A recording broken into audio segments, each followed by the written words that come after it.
Let's be real.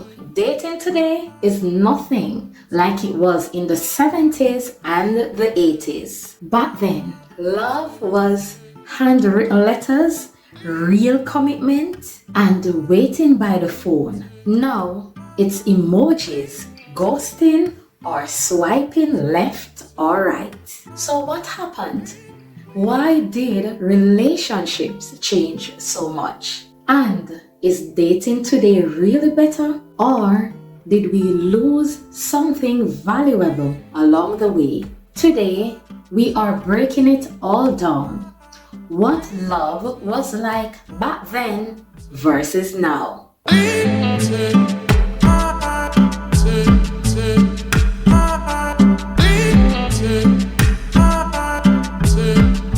Welcome back to Things and Love. I am your lady Tanya.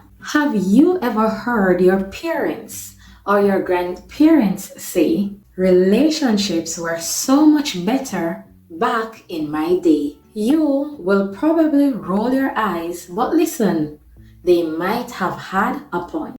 Now in 2025, we have dating apps like Tinder and Bumble, Hinge, and there are quite a few. There's a lot of dating apps out there. In 2025, people are now sliding into DMs instead of having a real life conversations. In 2025, instead of calling people, they just send dry text, like 11 p.m. in the night, just send you a what you doing, and that's it.